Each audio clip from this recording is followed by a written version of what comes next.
여러분, 오늘은 어버이 주일입니다. 1930년 저희 우리나라에서는 1930년 이제 구세군에서 어머니 주일을 먼저 지켰습니다. 그리고 시간이 지나서 1974년 어머니 날을 어버이날로 개칭하면서 오늘까지 지키고 있습니다. 오늘 우리를 있게 한 것은 바로 이 아버지와 어머니의 눈물이 있지 않았나 하는 생각을 해봅니다.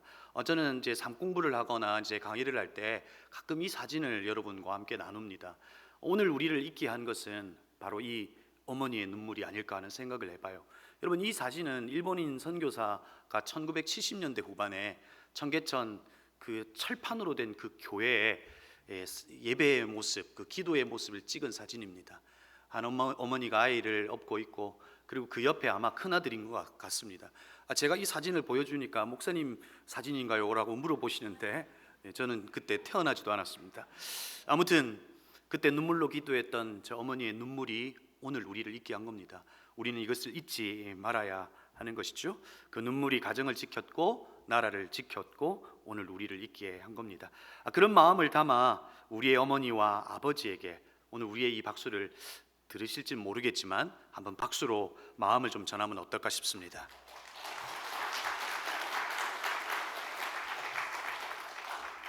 여러분을 슬프게 하는 것이 여러분 있으신가요? 최근 여러분을 슬프게 하는 것이 무엇이냐 묻고 있는 겁니다.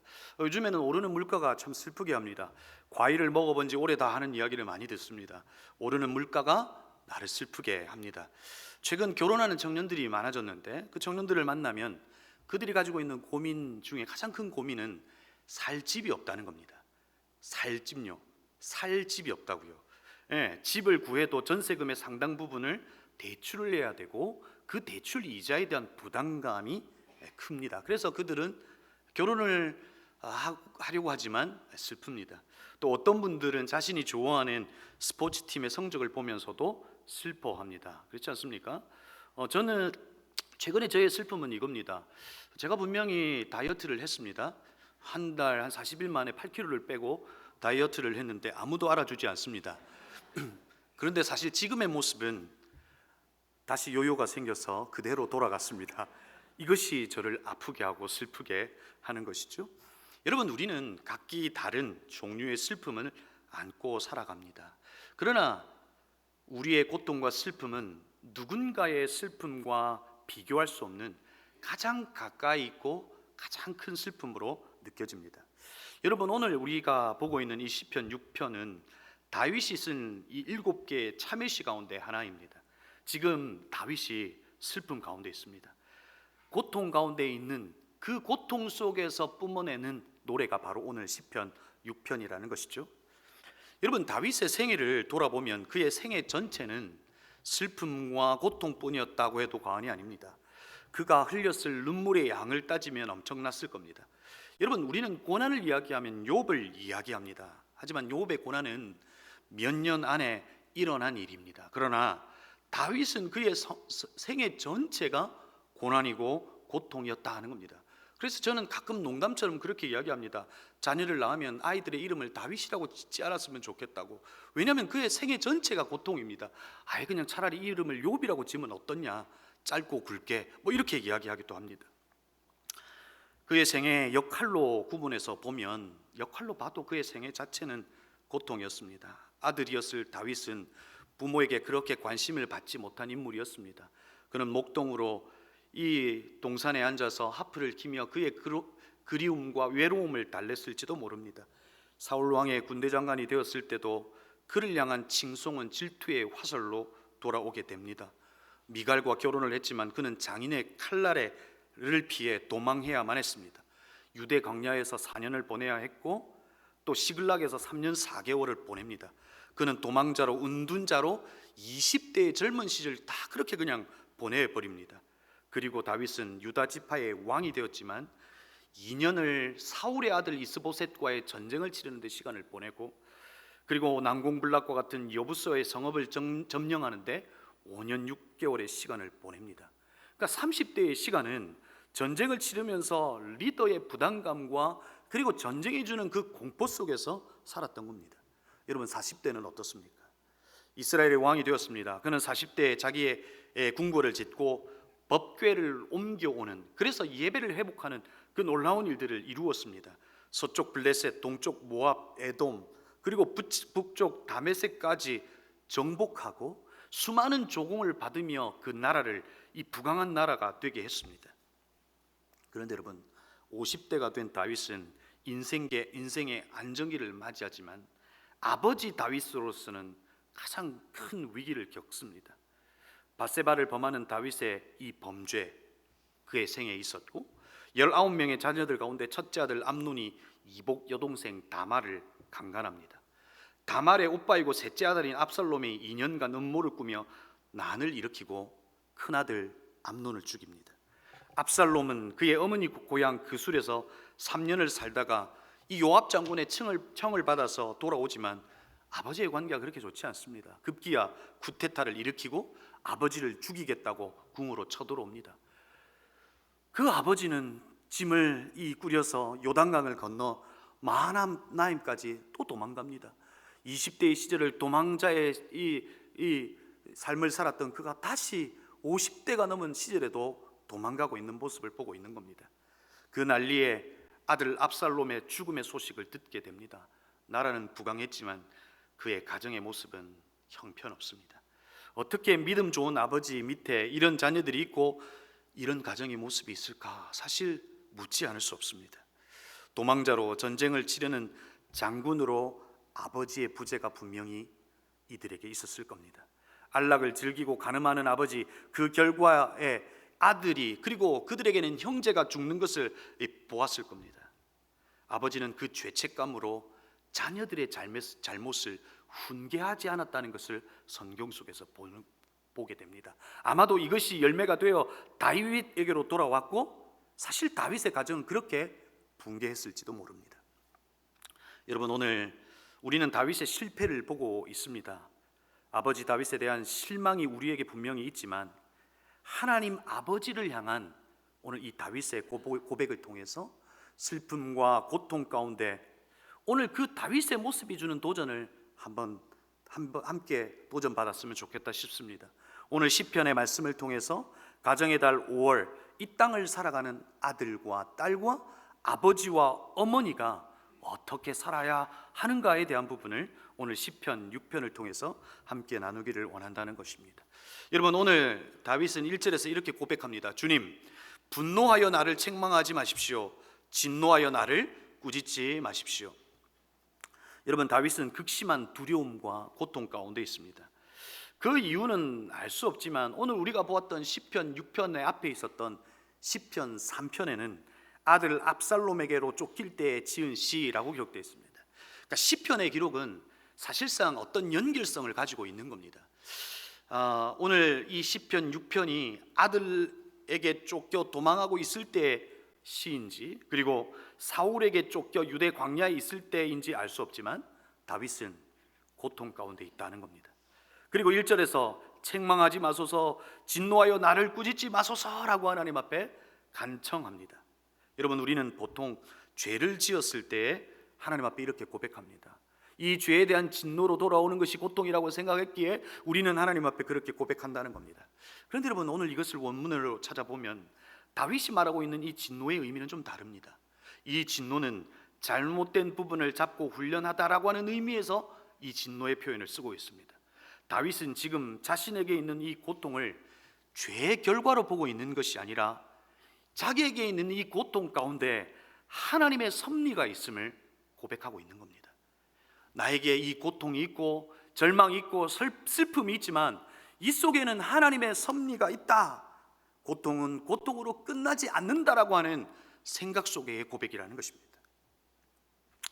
여러분, 다윗은 고통 가운데 무척 수척하고 뼈는 떨린다라고 고백합니다. 저는 좀 이 부분에서는 좀 이해가 되지 않습니다. 왜냐하면 여러분, 우리 안에 슬픔이 있고 고통이 있으면 정말 수척해집니까? 수척해지는 이들도 있지만 그냥 그렇게 드셔가지고 찌는 이들도 있습니다. 아무튼 다윗은 오늘 고통 가운데 있습니다. 몸은 수척했고 음식을 먹지 못하기에 이곳저곳 아파옵니다. 다윗도 동일한 고통을 우리가 겪는 이 동일한 고통을 온 몸으로 지금 겪고 있는 겁니다. 그리고 3절에서는 나의 영혼도 매우 떨립니다. 여호와여, 어느 때까지입니까? 라고 고백합니다. 여러분, 그런데 여러분, 오늘 이 고백 속에 담겨져 있는 영혼도 떨린다라고 하는 이 은유적 표현은 사실상 무엇을 이야기하고 있는 것이냐면 바로 하나님과의 관계의 단절에서 오는 두려움을 이야기하고 있는 겁니다. 단순히 자기의 삶의 상황과 어려움과 고통의 순간이 오는 그 압박감 속에, 그 두려움 속에 하는 고백이 아니라 이 영혼이 떨린다라고 하는 이 고백은 하나님과의 관계의 단절에서 오는 그 두려움을 지금 이 은유적 표현으로 이야기하고 있다는 거예요. 여러분, 다윗의 본질적 고통은 사실상 뭐예요? 진노를 겪는 것과 같은 상황이 아니라, 육체의 아픔도 아니라 하나님과의 관계의 단절에서 오는 고통과 두려움을 사실상 이야기하고 있다는 거예요. 여러분, 다윗은 알고 있어요. 유대 광야에서 홀로 있을 때 가장 큰 고통은 추위도 아니고 배고픔도 아니었다는 걸 알고 있는 거예요. 그에게 가장 큰 고통은 하나님이 계시지 않는 것처럼 느낄 때 그 하나님과의 관계의 멀어짐이 자기에게는 가장 큰 고통이었다는 것을 알기에 오늘 내 영혼도 떨립니다 라고 고백하고 있다는 거예요. 고통에 대한 다윗의 선택은 그럼 무엇이었을까요? 여러분은 고통 가운데 어떤 선택을 하십니까? 프랑스의 행동 심리학자 앙리 라보리는 시련과 고통 가운데 인간은 크게 세 가지로 반응한다고 이야기합니다. 첫 번째, 시련에 맞서 싸우는 사람이 있고, 또 두 번째는 아무것도 하지 않는, 그냥 그 고통의 순간에 주저앉아버리는 유형이 있다고 이야기합니다. 그리고 세 번째는 그 고통을 잊기 위해 도피하는 이가 있다라고 이야기합니다. 그러면서 그 고통을 잊기 위해 도피하는 이들 또한 세 가지의 방식이 있다고 이야기해요. 첫 번째는 화학적 도피입니다. 술과 담배와 마약과 약물 등의 도움으로 자기에게 있는 이 고통의 아픔을 그것으로 대신하려고 하는 욕구가 있다는 거예요. 두 번째는 지리적 도피입니다. 시련은 주는 것들로부터 최대한 멀리 떠나버리는 겁니다. 시련과 고통을 직면해버리는 것이 아니라 떠나버리는 겁니다. 여러분, 우리 안에도 있을 수 있습니다. 교회 안에, 목장 안에서 여러 갈등과 그런 것들이 있을 수 있습니다. 우리는 그 갈등은 우리의 신앙의 시작이라고 하는 믿음이 우리 안에 있지만 사실상 그것이 견디기 힘들어 떠나버리기도 합니다. 떠나는 순간 우리는 그 고통에서 잊어질 수 있지만 하나님의 역사는 볼 수 없는 겁니다. 세 번째는 예술적 도피입니다. 카타르시스를 통해서 그 예술을 누리는 것으로 카타르시스를 누리는 겁니다. 아마도 종교도 이 영역에 속할 수 있을 겁니다. 그런데 여러분, 다윗의 가장 큰 고통은 앞에서도 언급했듯이 자기에게 있는 이 육체적 고통, 상황이 주는 고통이 아니라 하나님과의 단절이 주는 그 고통이 자기에게는 크다. 그래서 나는 영혼이 떨린다라고 이야기합니다. 그런데 여러분, 왜 그가 그 고백을 하고 있을까요? 하나님과의 단절은 자신의 삶에 무엇을 주었다는 것을 알고 있기 때문에 그렇습니다. 하나님과의 단절은 자신의 삶을 죄악으로 이끌다 하는 것을 알고 있었습니다. 하나님과의 관계에 멀어진 상태에서 다윗은 뭘 했습니까? 바로 밧세바를 범한 겁니다. 여러분, 이처럼 우리에게 주어지는 고통은 무엇으로 이어집니까? 두려움으로 이어지고, 그 두려움은 하나님과의 관계의 멀어짐으로 이어지더라는 겁니다. 그리고 그 관계의 멀어짐은 죄를 짓는 데 이어지더라 하는 것입니다. 여러분, 아브라함을 보십시오. 하나님의 말씀을 받고 본토 친척 아비집을 떠났습니다. 그는 하나님 앞에 예배를 드리고 하나님의 음성을 들으며 그 길을 걸어갔습니다. 그러나 그에게 위기가 찾아옵니다. 기근이 찾아오는 그 위기와 고통을 만날 때 그에게 두려움이 사로잡힙니다. 자신의 모든 삶을 하나님 앞에 맡기고 떠난 자리에서 그는 하나님께 그의 삶을 맡기지 않고 그 두려움 가운데 자신의 판단으로 애굽으로 떠나버립니다. 여러분, 모든 선택에는 열매가 있습니다. 자신의 판단의 열매는 아내를 누이라고 속이는 죄를 짓게 되더라는 것입니다. 여러분, 하나님은 하나 되게 하시는 분이시지만 사단은 나눔의 영입니다. 사단은 우리를 나누게 하더라는 거예요. 고통과 위기 속에서 그 고통을 직면은 하거나 하나님에게로 향하지 않을 때 우리는 그 속에서 하나님과의 관계가 멀어지고, 관계에 멀어지면 죄를 짓게 하더라는 거예요. 사단은 철저하게 그 고통 속에서 우리를 나누게 하더라 하는 것입니다. 다윗은 이미 젊은 시절에 그것을 알았어요. 그래서 사울이 자기를 죽이려 하는 극한 고통에서도 심리학자 앙리 라보리가 이야기하는 지리적 도피를 선택했지만, 지리적 도피로 그 고통을 잊으려고 했던 것이 아니라는 것을 이내 알 수 있습니다. 다윗은 살기 위해 지리적 도피를 선택했지만 그는 도망간 자리에서 또 다른 도피를 시도합니다. 바로 피난처이신 하나님에게로의 도피입니다. 시편 18편 2절 말씀입니다. 우리 함께 이 말씀을 함께 읽겠습니다. 시작.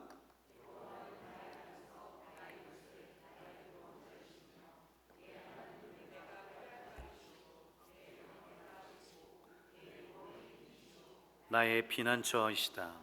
여러분, 다윗의 도피는 하나님께로 피하는 것이었어요. 여러분, 오늘 우리는 이곳에서 다윗의 위대함을 찾습니다. 그는 고통 가운데 하나님과의 관계에 멀어짐을 두려워하고 있으면서, 그리고 그는 기도를 선택하여 하나님께 도피함으로 하나님에게로 그의 마음의 방향을 설정하고 하나님에게로 도망가 버리는 겁니다. 여러분, 오늘 우리가 우리의 자녀들에게 보여줘야 할 아버지의 모습, 어머니의 모습이 바로 이 모습이 아닐까 생각합니다. 고통의 순간, 고통은 고통으로 끝나지 않고 고통 속에 하나님의 섭리가 있음을 기억하고 하나님에게 도망하는, 인간적으로 볼 때는 가장 연약한 자의 모습이지만 바로 그 모습이 오늘 우리의 아버지와 어머니 가운데 회복해야 될 모습이더라는 거예요. 우리의 아버지는 고통 속에 도망가지 않고, 고통 속에 주저하지 않고 고통 속에 무릎을 꿇더라.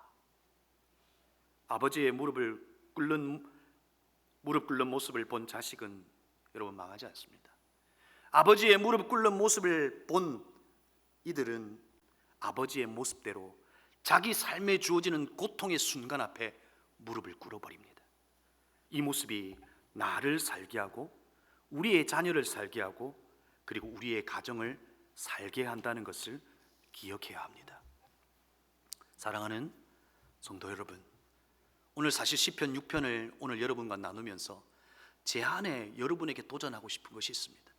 사실 이 땅을 살아가는 아버지에게 도전하고 싶었던 겁니다. 강한 아버지로 살아가지만, 그래서 무릎을 꿇고 하나님 앞에 울고 하나님 앞에 내 마음을 쏟아내는 것은 가장 연약한 자의 모습으로 보이지만 사실상 가장 연약한 바로 그 모습이 우리 아이를, 우리의 가정을 살게 할 수 있다는 겁니다. 사랑하는 아버지들이요, 무릎을 꿇어버리는 우리의 모습이 회복될 수 있기를 바랍니다. 어머니만 크게 아멘 하셨습니다.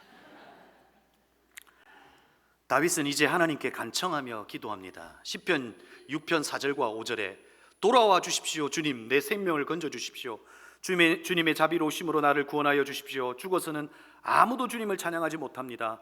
스올에서 누가 주님께 감사할 수 있겠습니까? 여러분, 이제 다윗은 하나님 앞에 간청하며 그 기도를 통해서 하나님을 설득하고 있는 모습을 보고 있습니다. 오늘 이 부분을 메시지 성경으로 읽으면 이렇습니다. 하나님, 이제 나서서 이 싸움을 끝장내 주십시오. 나를 조금이라도 아끼신다면 이 궁지에서 건져주시고 내가 죽게 좋을 게 뭐 있겠습니까?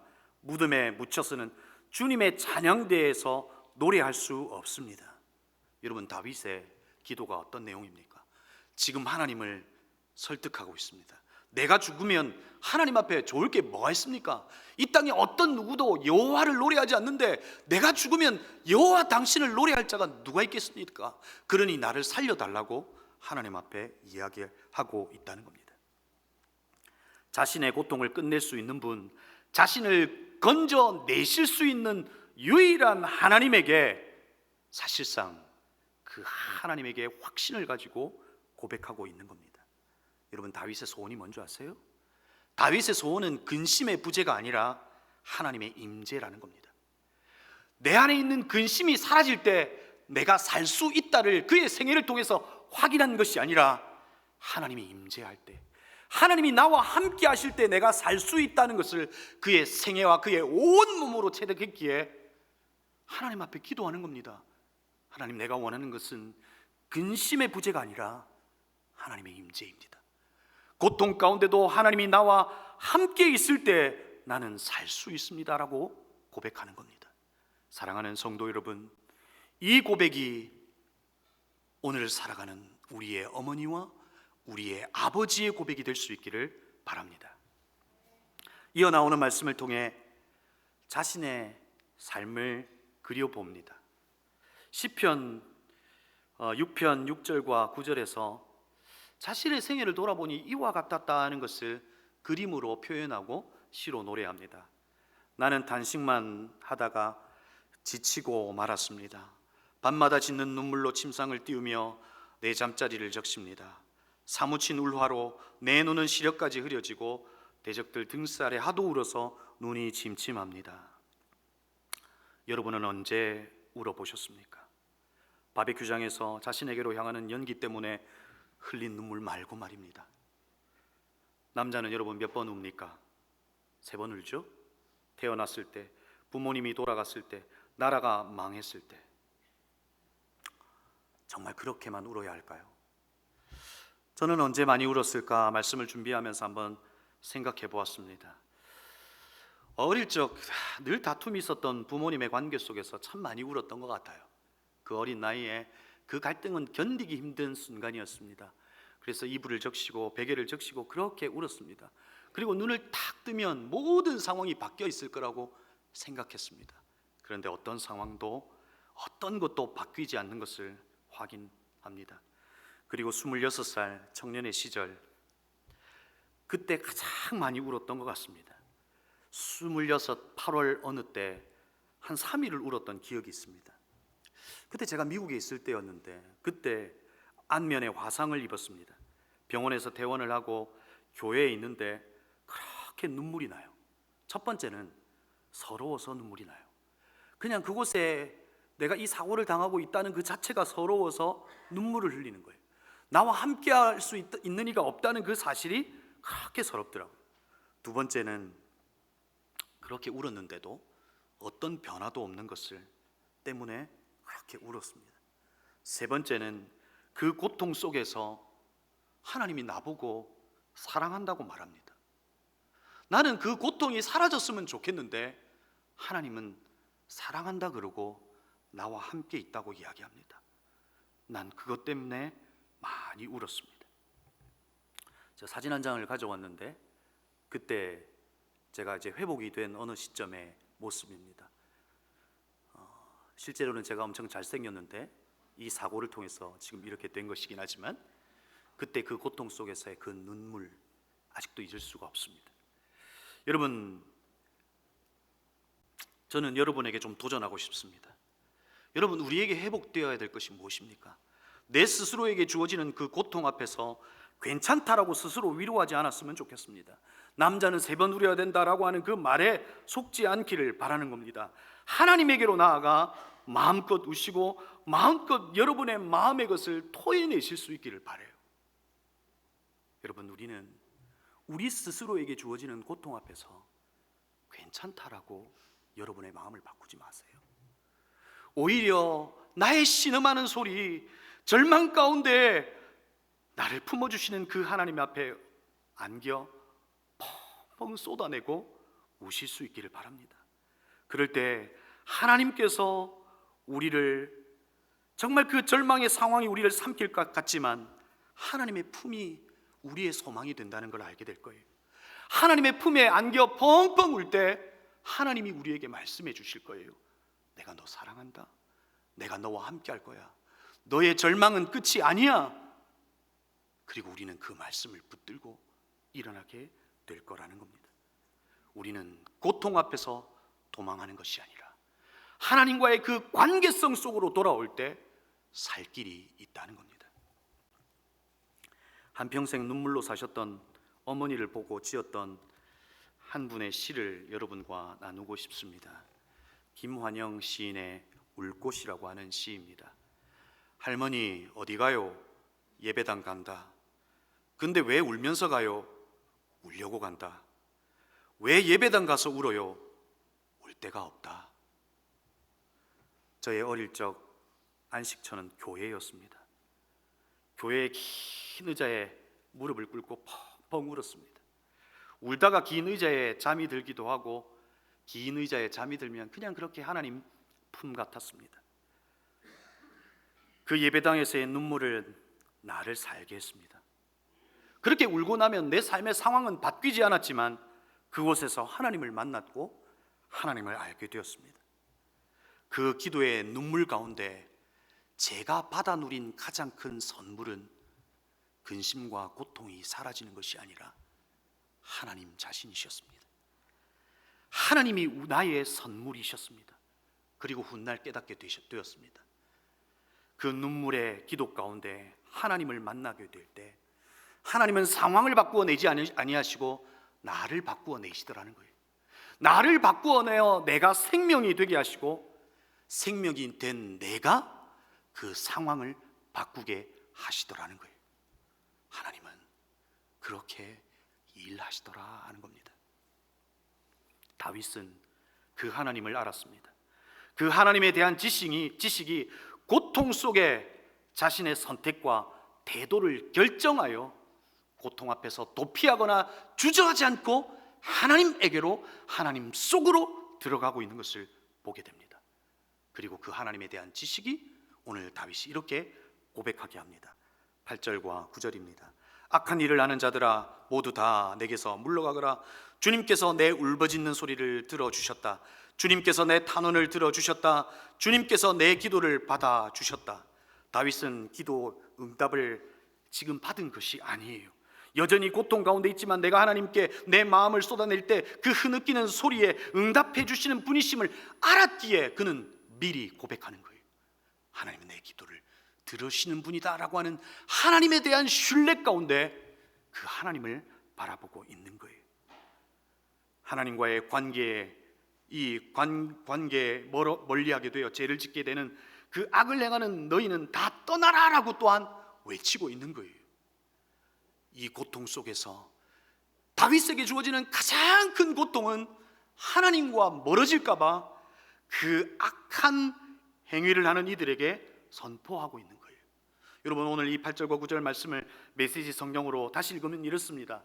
썩 꺼져라 마귀의 졸개들아, 마침내 하나님께서 느끼는 소리를 들으셨다. 내 간구를 모두 들으시고 내 기도에 응답해 주셨다. 고통 가운데 자기의 마음을 하나님과의 관계에서 멀어지게 하려고 하는 그 어둠의 권세 앞에 소리치고 있는 거예요. 썩 꺼져라 마귀의 졸개들아. 저를 한번 따라해 보시겠어요? 썩 꺼져라. 제가 왠지 이렇게 꺼져야 될 것 같고 그런데 다시요. 썩 꺼져라 마귀의 졸개들아. 여러분, 하나님을 신뢰하는 것, 하나님을 믿는 믿음 안에서 고통 가운데 하나님과의 관계를 멀어지게 하는 어둠의 권세 앞에 예수의 권세로, 예수의 이름으로 선포하는 거예요. 썩 꺼져라 마귀의 졸개들아. 하나님과의 관계를 그 어떤 것으로, 그 어떤 고통으로도 나눌 수 없다라고 하는 그 믿음의 고백이 저와 여러분의 고백이 되실 수 있기를 주의 이름으로 축복합니다. 말씀을 정리합니다.